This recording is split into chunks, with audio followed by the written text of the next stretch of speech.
রাশিয়ার president Vladimir Putin বলেছেন, ইরানকে ঘিরে চলমান সংঘাত যত দ্রুত সম্ভব শেষ হওয়া উচিত।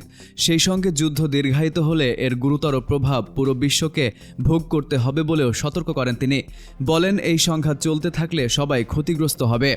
মধ্যপ্রাচ্যের উত্তেজনার কারণে বৈশ্বিক জ্বালানি বাজার ও আঞ্চলিক স্থিতিশীলতা ইতোমধ্যেই চাপে পড়েছে বলেও উল্লেখ করেন তিনি। এছাড়া রাজধানী মস্কোতে এক সংবাদ সম্মেলনে পুতিন জানান, তারা ইরানের সমৃদ্ধ ইউরেনিয়ামের মজুত নিজেদের কাছে হস্তান্তর ও সংরক্ষণ করতে প্রস্তুত। জানান, 2025 সালেও রাশিয়া ইরান থেকে সমৃদ্ধ ইউরেনিয়াম সরিয়ে নিয়েছিল এবং প্রয়োজনে তারা সেই অভিজ্ঞতা আবারও কাজে লাগাতে প্রস্তুত। তিনি বলেন, সংঘাত সংশ্লিষ্ট সব পক্ষই ইউরেনিয়াম ইরানের বাইরে সরিয়ে নেওয়ার বিষয়ে একমত হয়েছিল। তবে পরে যুক্তরাষ্ট্র তাদের অবস্থান কঠোর করে জানায়, ইউরেনিয়াম শুধু মার্কিন ভূখণ্ডেই স্থানান্তর করতে হবে।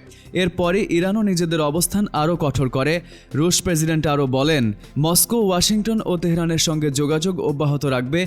তিনি একই সঙ্গে আশা প্রকাশ করেন, চলমান সংকট যত দ্রুত সম্ভব শেষ হবে।